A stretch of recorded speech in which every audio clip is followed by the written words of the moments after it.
नमस्कार दोस्तों, आज के वीडियो में हम बात करने जा रहे हैं आधार मशीन रजिस्ट्रेशन के संबंध में। तो दोस्तों, जैसा कि आप सभी को पता है, अभी वर्तमान के अंदर कुछ आधार के संबंध में फाइल्स अप्रूव हुई है, जिनको लेकर काफ़ी दोस्त या मित्रों के कॉल्स आ रहे हैं कि सर आधार मशीन रजिस्ट्रेशन के अंदर किस प्रकार से कंप्लीट प्रोसेस रहने वाला है, उसके संबंध में आप जानकारी दें, जिसके अंदर आपको आधार मशीन रजिस्ट्रेशन के समय कौन से सॉफ्टवेयर की आवश्यकता है, कौन से हार्डवेयर की आवश्यकता है और सॉफ्टवेयर को आपको कहाँ से डाउनलोड करना है, किस प्रकार से इंस्टॉल करना है और किस प्रकार से आपकी यूज़र क्रेडेंशियल आप कहाँ से लेंगे और उसके बाद में मशीन को रजिस्टर किस प्रकार से करवाएंगे और रजिस्ट्रेशन के बाद में जो आपकी ऑनबोर्डिंग की प्रोसेस होती है वो किस प्रकार से रहने वाली है और उसके बाद में आप आधार सेंटर का किस प्रकार से सेटअप करने वाले हैं। तो ये जो कंप्लीट जानकारी है, इस कंप्लीट जानकारी को हम 4 से 5 वीडियो के अंदर कंप्लीट करने वाले हैं। तो उसी को लेकर आज हम पहले वीडियो की शुरुआत कर रहे हैं, जिसके अंदर आपको आधार मशीन रजिस्ट्रेशन के संबंध में कौन कौन से सॉफ्टवेयर और कौन कौन से हार्डवेयर की आवश्यकता होने वाली है और साथ ही आप इन सॉफ्टवेयर को कहां से डाउनलोड कर सकते हैं, इसके बारे में आज के वीडियो का जो पार्ट 1 है, इसके अंदर हम बात करने वाले हैं। तो दोस्तों, यहाँ पर हम सबसे पहले बात कर लेते हैं हार्डवेयर के बारे में। तो यहाँ पर आपको किन किन हार्डवेयर की आवश्यकता होने वाली है, इसके अंदर हम सबसे पहले हम बात करें तो यहाँ पर आपको एक लैपटॉप की आवश्यकता होगी। लैपटॉप की जगह आप पीसी का भी यूज कर सकते हैं।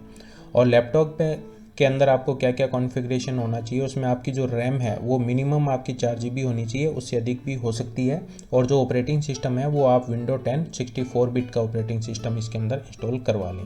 बाकी आप विंडो 8 भी करवा सकते हैं, लेकिन मेरा ये मानना है कि भविष्य के अंदर जैसे जैसे आधार का सॉफ्टवेयर अपडेट होता है तो अपडेट आपका विंडो 10 के अकॉर्डिंग ही उसके अंदर होता है। तो इसलिए आप विंडो 10 और 64 बिट का जो ऑपरेटिंग सिस्टम है वो आप उसमें इंस्टॉल करवा लें।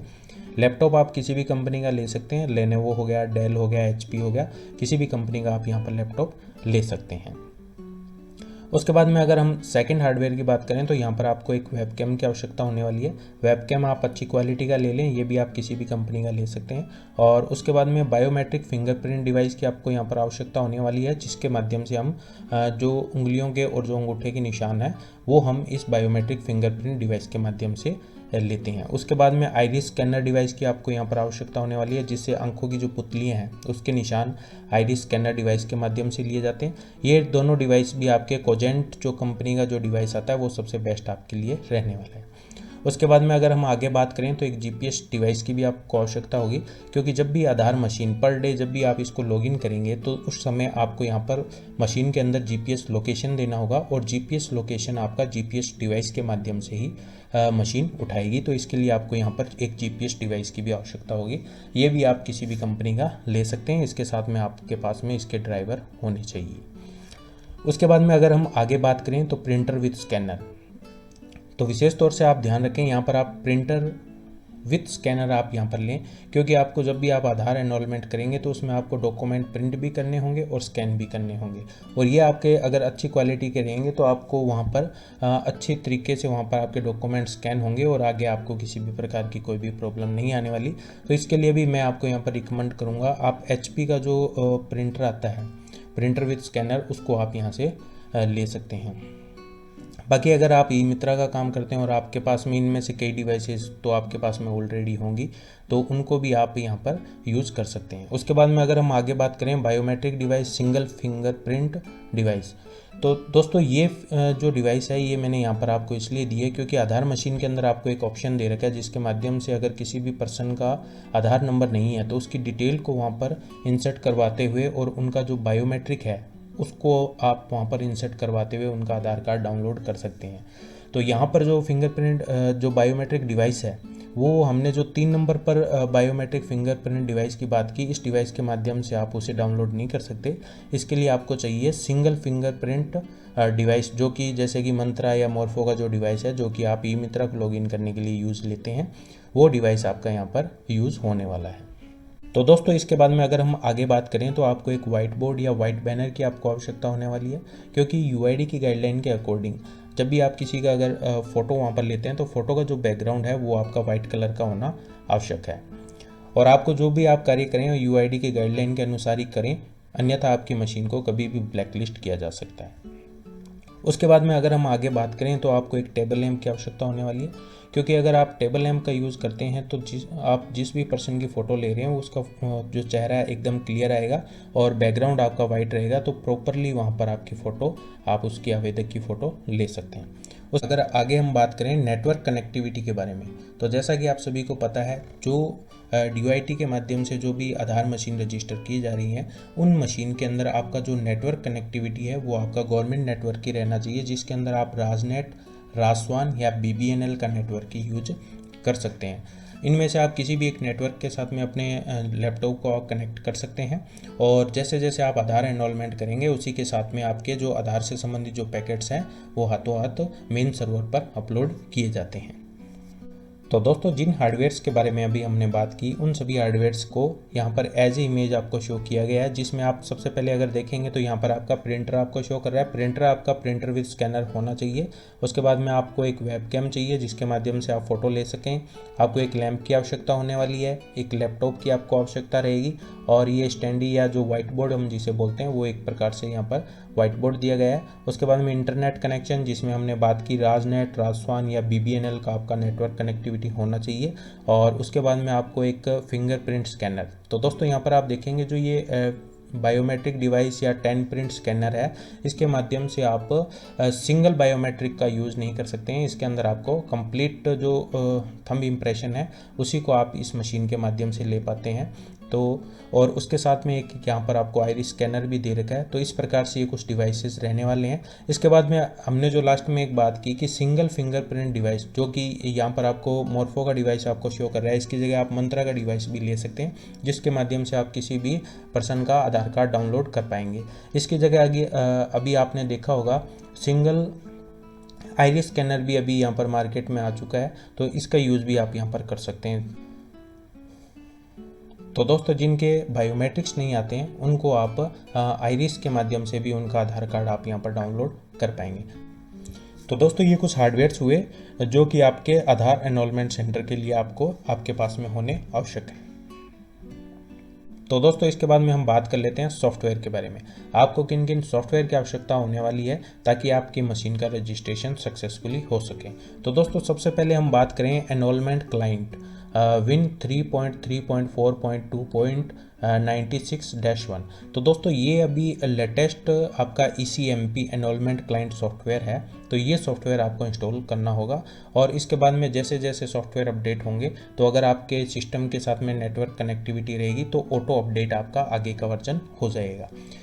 इस सॉफ्टवेयर के साथ में आपको कुछ फाइल्स की भी आवश्यकता होने वाली है, जिसमें आपकी मास्टर फाइल रहेगी, और एक डिक्शनरी आपकी फ़ाइल रहेगी, और एक आपकी रजिस्ट्रार फाइल रहेगी।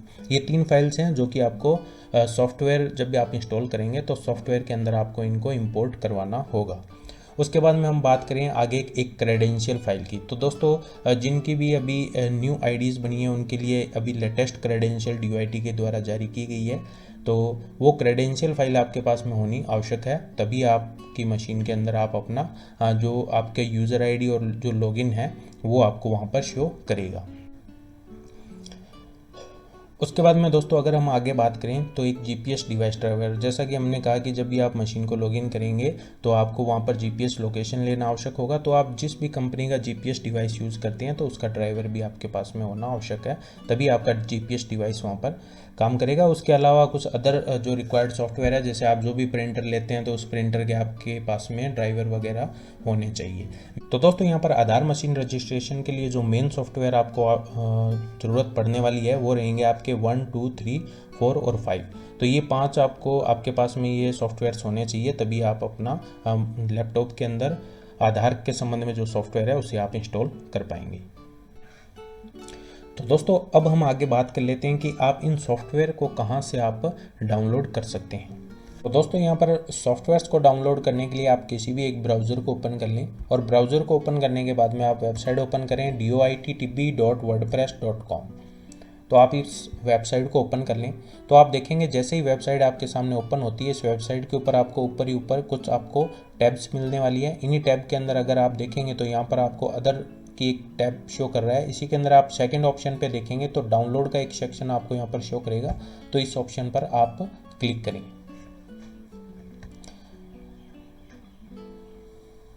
तो दोस्तों जैसे ही आप क्लिक करते हैं आपके सामने इस प्रकार से एक पेज ओपन होगा। इसमें आप अगर नीचे की साइड में मूव करेंगे तो आप देखेंगे यहाँ पर आधार रिलेटेड सर्विसेज आपको यहाँ पर शो कर रहा है। तो इसी के अंदर अगर आप देखें तो 5 नंबर पर आपको ECMP आधार सॉफ्टवेयर जो कि लेटेस्ट है 96.1 आपको यहाँ पर शो कर रहा है और इसके आगे आपको यहाँ पर लिंक दे रखा है क्लिक हेयर का।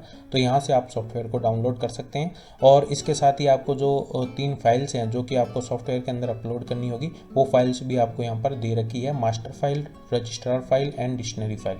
तो इन तीनों फाइल्स को भी आप यहाँ से डाउनलोड कर लें। उसके बाद में आपको जो अगली जो फाइल है वो आपकी क्रेडेंशियल फाइल है। तो क्रेडेंशियल फाइल आप अपने ब्लॉक ऑफिस से आप क्रेडेंशियल फाइल को ले सकते हैं। इसके साथ ही दोस्तों अगर आप यहाँ पर 9 नंबर अगर ऑप्शन देखते हैं तो यहाँ पर दे रखा है आपको आधार मशीन सॉफ्टवेयर्स। तो यहाँ पर आप क्लिक करेंगे तो भविष्य के अंदर अगर कोई भी सॉफ्टवेयर अपडेट होते हैं तो उनकी यहाँ पर आपको लिस्ट दे रखी है। तो आप यहाँ से भी इन सॉफ्टवेयर को डाउनलोड कर सकते हैं। आप देखेंगे कि अभी जो लेटेस्ट एनरोलमेंट एजेंसी कोड है वो 0516 है। तो 0516 के रिगार्डिंग जो सॉफ्टवेयर दे रखे हैं उन्हें आप यहाँ से डाउनलोड कर लें। आप चाहें तो यहाँ से डाउनलोड कर लें, अन्यथा आपको जो मैंने यहाँ पर मेन वेबसाइट पर जो आपको लिंक बताए हैं यहाँ से भी आप डाउनलोड कर सकते हैं। इसके बाद में दोस्तों यहाँ पर एक आपको 12 नंबर पर आपको एक लिस्ट और दे रखी है, updated EA code 0516 active user list. तो दोस्तों यहाँ पर एक लेटेस्ट आपको यूज़र लिस्ट आपको मिलने वाली है जिनका अभी जो लेटेस्ट यूज़र क्रेडेंशियल है, इस क्रेडेंशियल के अंदर जिनका भी नाम है उसकी कंप्लीट लिस्ट आपको यहाँ पर दे रखी है। तो यहाँ से आप अपना नाम सर्च कर सकते हैं कि आपका नाम यूज़र क्रेडेंशियल के अंदर है अथवा नहीं है। तो दोस्तों यहाँ से हम पुनः चलते हैं वेबसाइट के मेन पेज पर। तो दोस्तों जैसे ही आप doittb.wordpress का जो मेन पेज है अगर आप इसे ओपन करते हैं तो यहाँ पर आपको सुविधा के लिए अगर आपको किसी भी प्रकार के अगर डिवाइसेस की आवश्यकता है तो इसके लिए आपको यहाँ पर ऑप्शन दे रखा है ई-मित्रा एसेसरीज। तो यहाँ पर आप क्लिक करते हुए जो भी अभी हमने जिन जिन हार्डवेयर्स की बात की उनके डायरेक्ट लिंक जो कि अमेज़ोन पर आपको ये डिवाइसेस आपको अवेलेबल है उनके डायरेक्ट लिंक आपको यहाँ पर दे रखे हैं। तो यहाँ पर आप देखेंगे कुछ डिवाइसेस हैं जिनके डायरेक्ट लिंक मैंने आपको यहाँ पर अवेलेबल करवाए हैं। तो यहाँ से अगर आप किसी भी डिवाइसेस को अगर ख़रीदना चाहते हैं तो यहाँ से आप डायरेक्ट इन डिवाइस के ऊपर आप क्लिक करके डायरेक्टली आप अमेज़ोन के ऊपर ये डिवाइस आपको जहाँ पे भी मिलने वाला है वो कंप्लीट डिटेल आपको यहाँ पर शो कर देगी। तो यहाँ से भी आप इस डिवाइस को खरीद सकते हैं। अन्यथा अगर आप अपने ब्लॉक ऑफिस से भी कांटेक्ट कर सकते हैं। ब्लॉक ऑफिस के अंदर अगर मशीन अवेलेबल है तो आप वहाँ से भी मशीन को ले सकते हैं।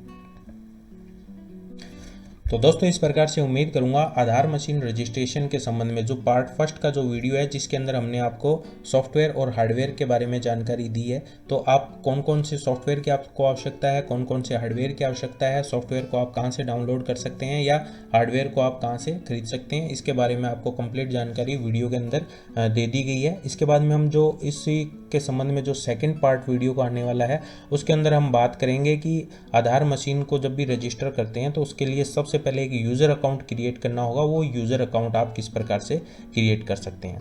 तो दोस्तों इसी के साथ में मिलते हैं सेकंड वीडियो में जहां पर हम जानेंगे आधार मशीन के लिए यूज़र आप किस प्रकार से क्रिएट कर सकते हैं। Thank you.